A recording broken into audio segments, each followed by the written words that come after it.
commence. Here is our video review for Free Guy.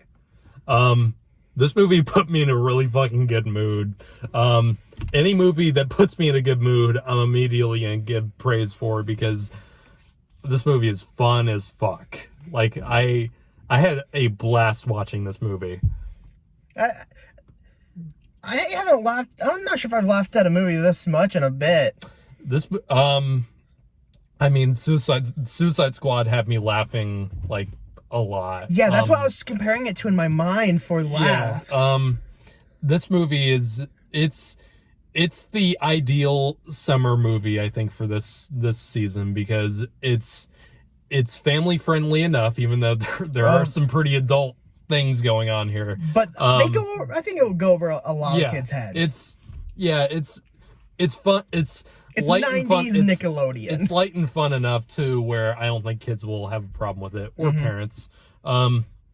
This movie is family friendly. It's about video games. Like, it's already gonna get kids' attention because of that. It's got not to spoil anything, because I think it's pretty well known, but there are plenty of cameos in this movie.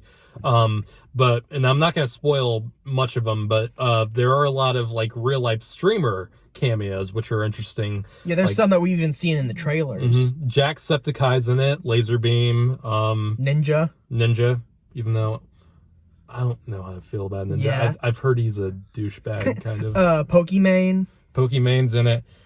Yeah, a bunch of stuff like that, and which makes it feel more connected to the real world than any movie I've seen in a bit. Yeah. So this movie will not only will I think it will appeal to kids, but I think it will appeal to teens, and overall I think the story is good enough for even adults, because it's kind of like Ready Player One, but it's kind of different. Because it's this very sprawled out, very advanced video game developed by this company called Tsunami, led by an incredible performance by Taika Waititi, who does an amazing job in this film, as always. His personality, to me, is like if you mixed Mini Lad, Michael Bay, and Donald Trump into one person, and it works so well. You're meant to hate him, but you just love it. Yeah, he's great in this film. But of course, the main draw to this film is obviously going to be Ryan Reynolds, and the beautiful man himself. Ryan Reynolds is of course great in the film. He's hilarious. He's got that bubbly attitude that you love about him. And he has really great chemistry with Jodie Comer's character, who does a pretty great job in dual roles, where she plays this video game character called Molotov, and she also plays the person who's playing as her.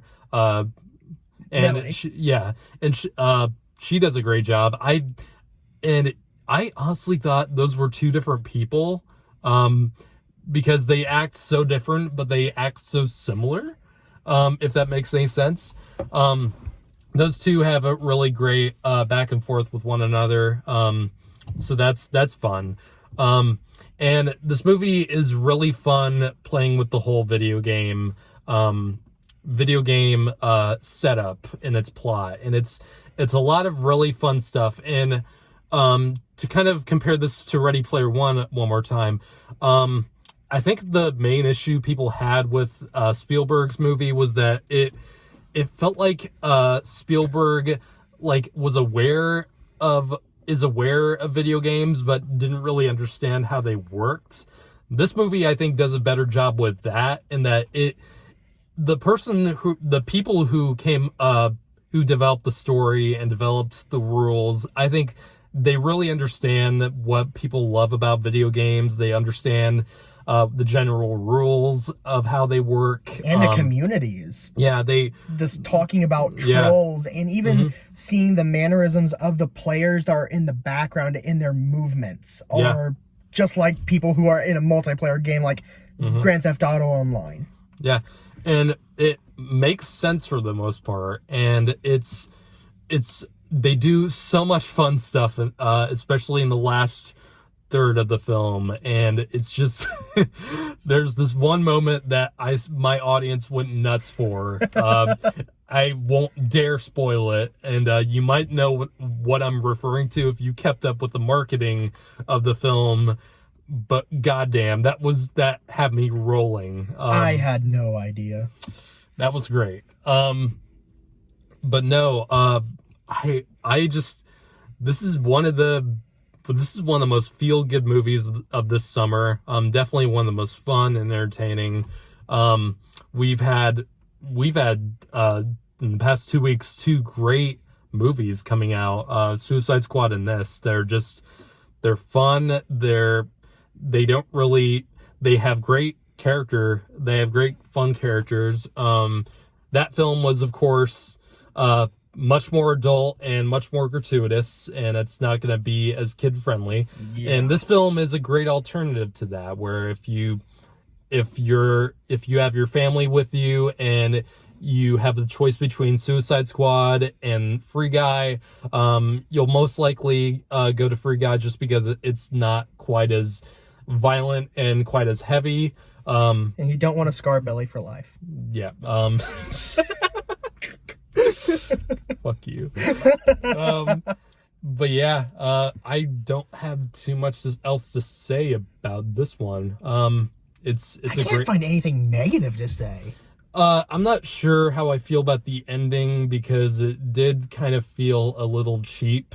And I'm not quite sure if I buy this twist that they do with it. Yeah, I'm not sure if I like that or not. And I won't say what it is, of course, but you'll know it when you see it. And there's a few